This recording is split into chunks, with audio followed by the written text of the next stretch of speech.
Hola de nuevo, chicas y chicos estupendos de cuarto de la ESO.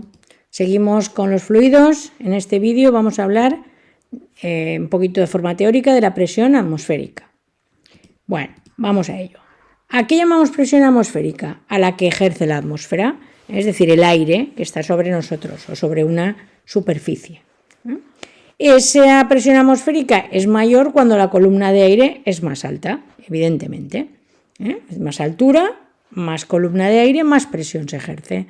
Por lo tanto, la presión atmosférica es mayor a nivel del mar, porque tenemos la atmósfera mucho más alta. Y en cambio, la presión atmosférica es menor cuando estamos, por ejemplo, en la cima de una montaña, porque la columna de aire allí es menor porque la altura hasta el nivel del mar es menor. ¿Qué consideramos a nivel del mar como presión atmosférica?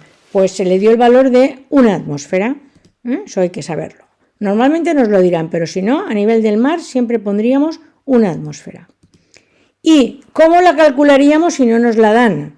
Pues como hizo Torricelli en su experimento, la calculó como la presión que ejercía una columna de mercurio. Por lo tanto, fijaros que la presión atmosférica es como las otras presiones de la hidrostática, el producto de la densidad por la gravedad y por la altura, pero la densidad no es la del aire, sino la de la columna de mercurio, en el caso de que la tuviéramos que calcular y no nos la den.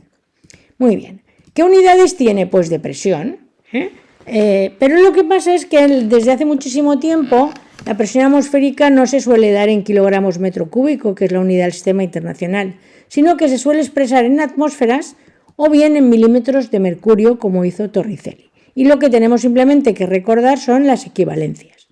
Por ejemplo, entre esas dos, una atmósfera son 760 milímetros de mercurio. Y aquí en este vídeo os dejo otras que ya hemos dado en la primera parte.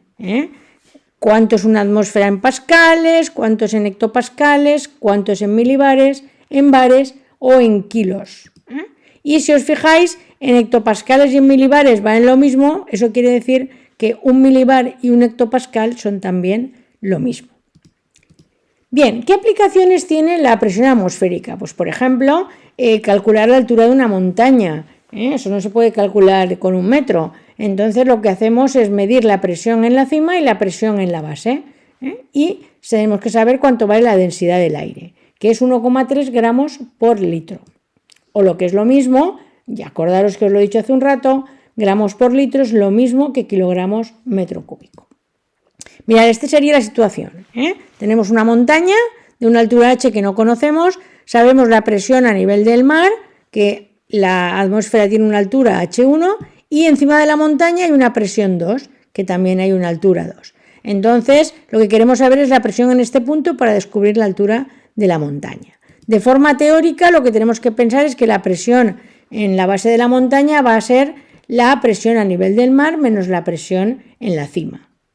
Y que esa presión es la densidad por G y por H. Si igualamos estas dos ecuaciones, pues ¿qué nos queda?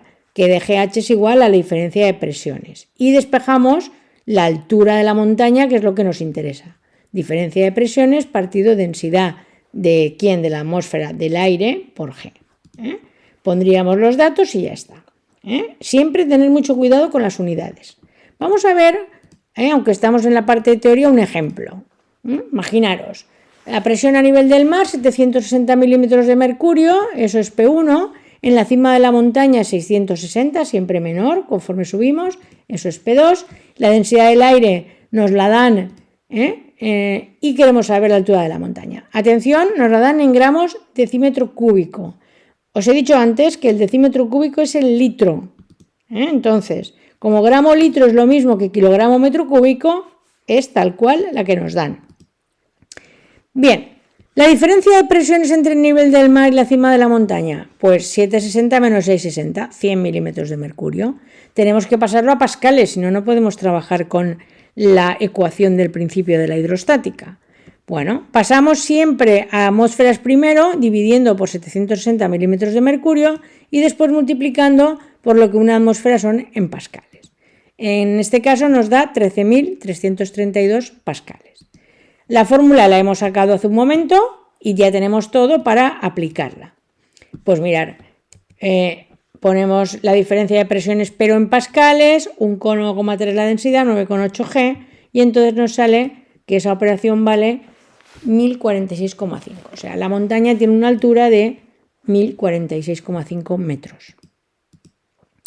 Bien, la presión atmosférica o la atmósfera también tiene y origina, origina muchos fenómenos atmosféricos muy conocidos, no sé en vuestro caso, pero voy a recordaros 3 muy chulos.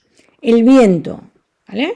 ¿Cuándo sopla el viento y de dónde? Pues va a soplar siempre de zonas que tengan mayor presión atmosférica a zonas de menor presión.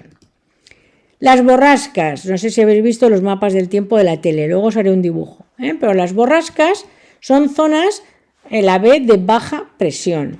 ¿Y qué pasa? Pues que cuando hay baja presión el tiempo es húmedo, inestable, está lluvioso, nublado, mientras que los anticiclones, que lo ponemos una A, de alta presión, zonas de alta presión, son cuando tenemos buen tiempo, el tiempo es seco, soleado, hace más calor, el aire es cálido. Bueno, pues esto es cultura general, pero muy importante. Bien, un mapa del tiempo, voy a ver cómo me sale a mí. Imaginaros, esto es España, ¿no? Bueno, pues normalmente ya sabéis que por la zona de Galicia siempre está pues muy lluvioso, hace más fresco, más húmedo. Bueno, pues porque esa zona es una zona de borrascas. Las borrascas son zonas de bajas presiones, por ejemplo, 990 milibares. Recordar que 1013 serían lo que hay a nivel del mar. Y conforme vamos aumentando la línea, pues pasamos a 1000 milibares, a 1010 milibares. La baja presión está en el centro. En cambio, donde nosotros vivimos, aquí en Valencia, ya sabéis que hay siempre, o casi siempre, muy buen tiempo, es porque suele ser una zona de anticiclones, de altas presiones. Por ejemplo, más de 1013, 1024 milibares. Y luego ya van bajando, 1020, 1016. Bien. Y a las líneas, estas que os he dibujado aquí, se les llama isóbaras, porque son líneas de igual presión. Bueno, simplemente esto es un poquito de cultura general, ¿vale? Bien.